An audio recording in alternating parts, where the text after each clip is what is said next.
Rusky's Crypto Cave here. It has finally stopped freaking raining.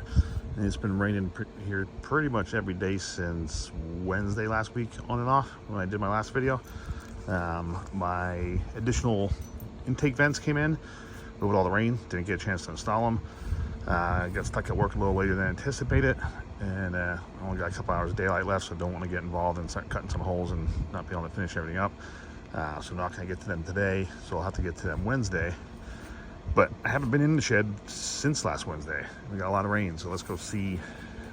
Hopefully she didn't leak. So, don't think I'm going to have any issues, but don't see any water. That's a good sign. Lights still work. That's a good sign.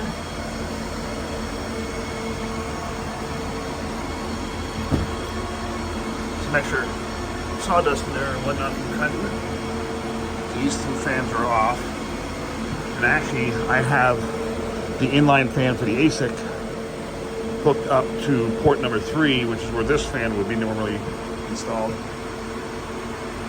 can see it's 82 at chest level, and actually it's cooler up there, which is odd.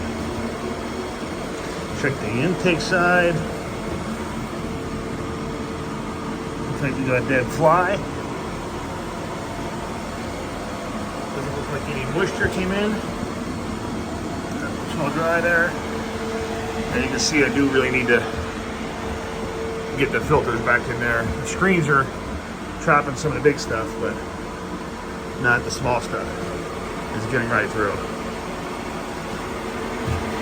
There's current power usage. And you can see that the wattage in this one jumped up just because I'm letting the S19 eat. See that regular normal hash mode at 104. The BMK3 is still on low power mode. That's still hashing away on the Kadena. A couple things I want to go over when I was in here, though. You can see this is my 6x3080 Founders rig. I do have two more. There is, I believe, yes, it's this one. This one has 7 3070s in there, and there's one 3080 Founders in there. I was thinking about picking up another 3070 to make it all 3070s, just because it's going to make it easier for overclocking, and then adding that 3070 to, or the 3080 from that one to this guy, because I also have another 3080 in the garage on the 1660 Ti rig.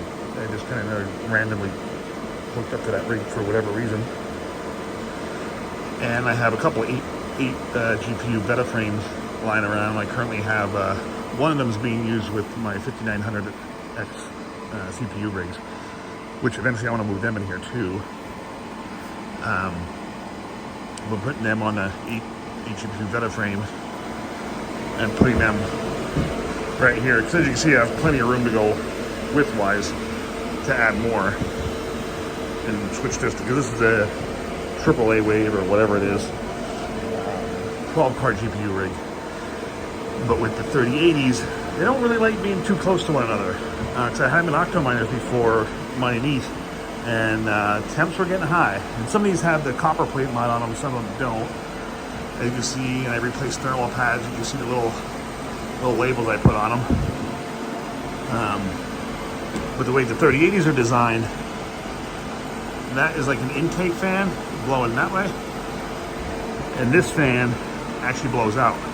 So when they're in an Octominer side by side, super close to one another, the heat from this one blows right into the intake, or right into the fins of this card, the card right next to it.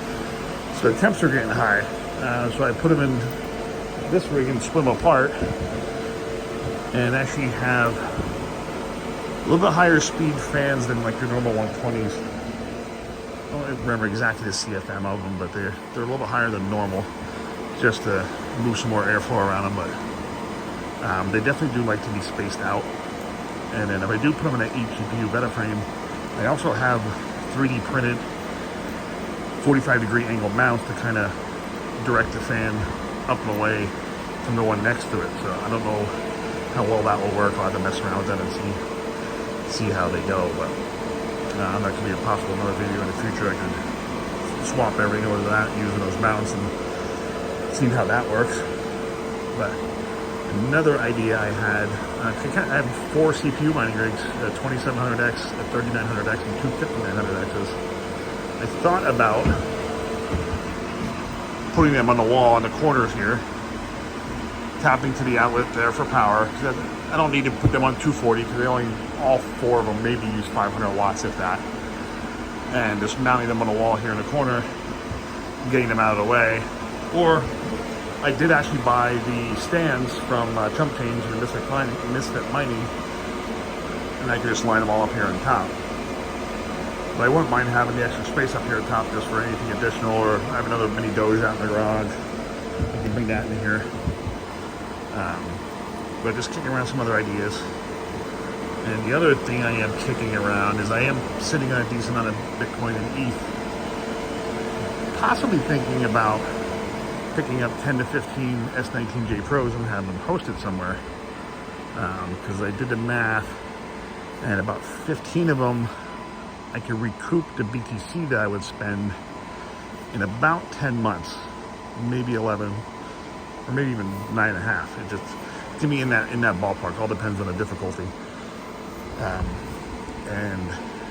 But I don't have the power infrastructure here, obviously, to do that, to run that many of them. Plus, my neighbors will probably hate me because they'll be all super loud. But I am kicking that around just because, like, especially the ETH. I've been sitting on the ETH for a while. I've been spending some of it.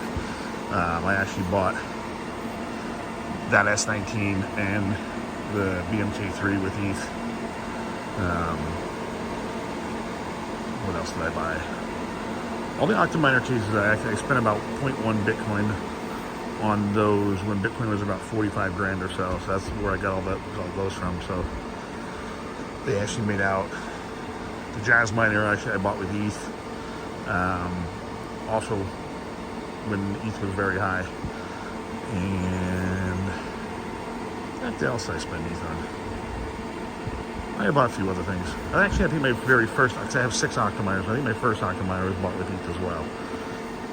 Because I've been trying to spend it and save some of it, sit on some of it, hodl some of it, whatever you want to say it. Yeah. But can't really mine ETH anymore. I'm not sure if I'm just going to hold it, or continue to hold it, I should say, or spend it and put it to use. I probably prefer to spend the ETH over to Bitcoin.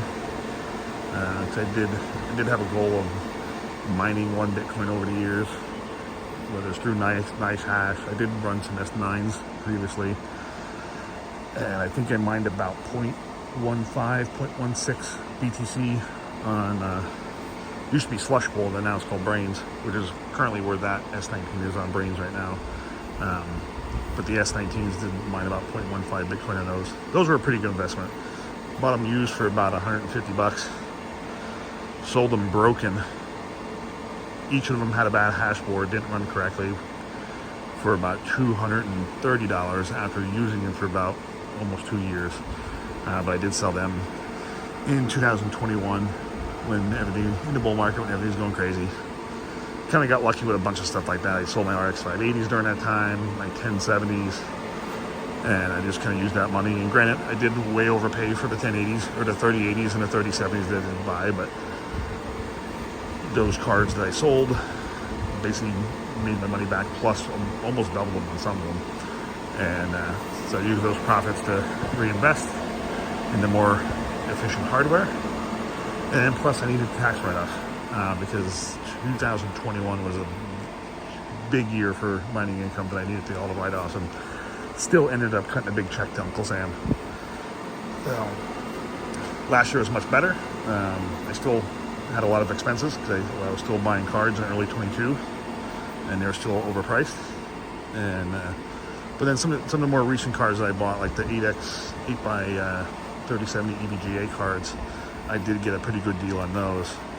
I bought on eBay for, I think it was $2,400 or $2,450, something like that, for 8 of them. It basically worked out to be like $312.50, I think, a card for 3070s, which was good. And they're full hash rate. Not that that really matters anymore, but they all are full hash rate cards. Actually, everything I have is full hash rate, except for my 3070 Ti's. They're the only LHR cards I have. Those are actually mining in my basement. Those are gigabyte cards.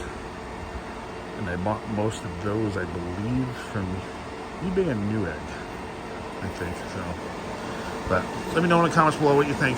As far as what I should do with the 3080, just put them all together in an 8 GPU frame, which to me personally, I think that's the way I'm going to go, just because it's going to make overclocking the other rig with 3070s in there a whole lot easier, and even the 1660 Ti rig that's in my garage is going to make overclocking that easier. As far as entering the parameters into the extra config area in Hive, it's a whole lot easier instead of having to do each one individually. I can just put one in, but I probably won't also have to make so many different flight sheets as well. I can clean up my flight sheets on Hive because it's getting to be a mess.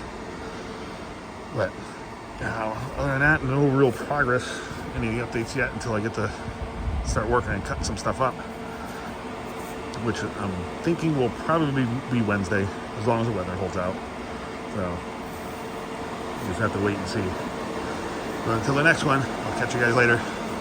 Keep hashing.